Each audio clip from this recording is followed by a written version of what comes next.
Experts warn that Britain is heading towards bankruptcy under Chancellor Rachel Reeves, as a think tank highlights concerns ahead of her upcoming announcement on spending cuts. The Centre for Policy Studies criticized the government for missing the opportunity to address the issue of overspending and underperformance, especially with the spending review approaching on June 11.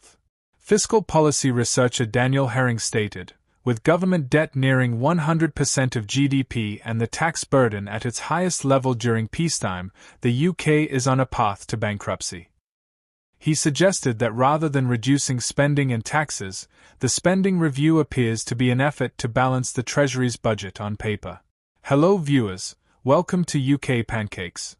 If you're new here, please don't forget to subscribe and click the notifications bell so you don't miss any insights about UK elites. This warning aligns with the respected Institute for Fiscal Studies, which indicated that certain sectors will likely experience real-term cuts unless the government increases overall spending. These cuts may involve reductions in public sector jobs, wages, and the range of services provided. The IFS noted that the extent of these cuts could be mitigated if the NHS receives a modest funding increase, but this would complicate the government's goals for reducing hospital wait times. Additionally, increasing defense spending could lead to further cuts in other areas, with Defense Secretary John Healey asserting that military spending is expected to reach 3% of GDP by 2034. A significant challenge for Ms. Reeves is to reassure the markets that she has control over the national finances. The IFS cautioned that if the government commits to cuts without a feasible plan for implementation, it could damage confidence in the government's spending strategies and fiscal forecasts.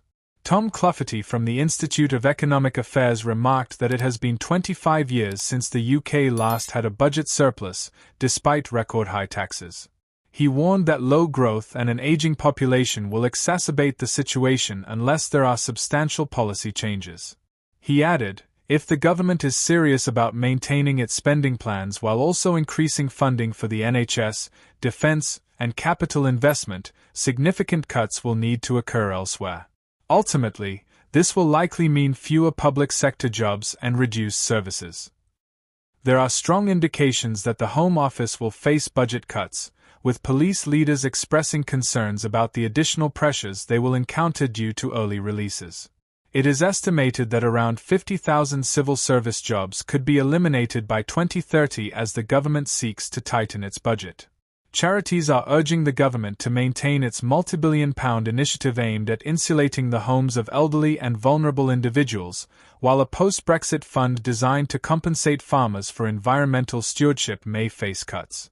Deputy Prime Minister Angela Rayner is reportedly advocating for increased funding for social housing.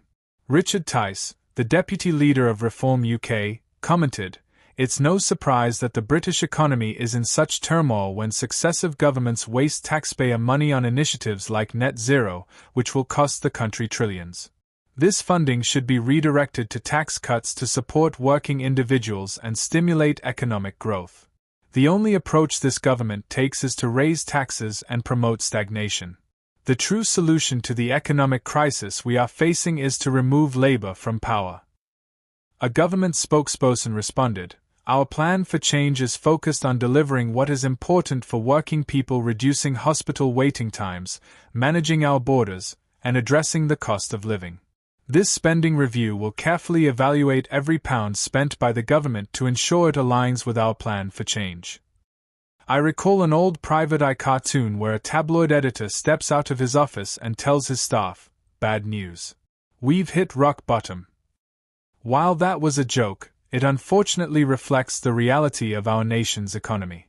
We are on the brink of financial collapse, yet the ineffective Rachel Reeves is proposing a significant tax increase this autumn to support the SIDS, skint-idle dim socialists, who have contributed greatly to the UK's troubles.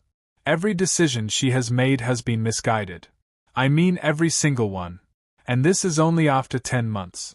I can't imagine what our country would look like after 5 years of this nightmare.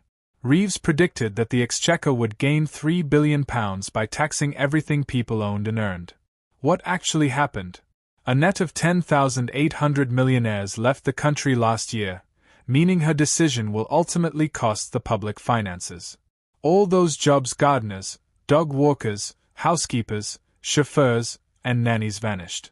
Not to mention the large homes purchased through real estate agents and the upscale restaurants that thrived on their spending. Thank you, Rachel. Next came the significant increases in national insurance for businesses. The immediate response from finance teams was to freeze hiring, which impacted the lowest earners first. Cafes, bars, pubs, and bakeries are now avoiding hiring whenever possible. Companies are now offering fewer hours and trying to employ more individuals under 21, as they incur lower national insurance and minimum wage costs. The Reeves effect? The British Chamber of Commerce reports that job vacancies have decreased by 2/5, and graduate vacancies have dropped by 1/4. Thank you, Rachel. The VAT on private schools has turned out to be a failure. Reeves anticipated it would generate £1.5 billion and create 6,500 new teaching positions.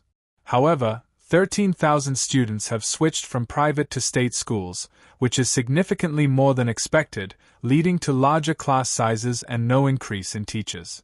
Thank you, Rachel. Reeves isn't the only one making questionable decisions. Angela Rayner, the Deputy Prime Minister, how desperate must Labour be to have her as their second-in-command, has leaked a memo to Reeves outlining how to extract an additional £4 billion from the middle class to support her financially struggling friends. Our tax burden is already at its highest level in 75 years. What kind of politician would want to increase it further? You know the answer, a Labour politician. We are on the brink of financial collapse.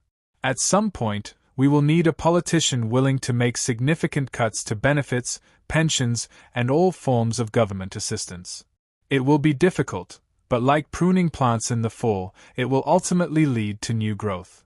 I had hoped that Nigel Farage would be that politician. Recently, however, his stance seems to have shifted towards supporting more government handouts. Please don't go down that path, Nigel. You're starting to sound like Rachel Reeves, and there's no greater insult than that, nor a bigger disaster for our country. Thanks for watching till the end.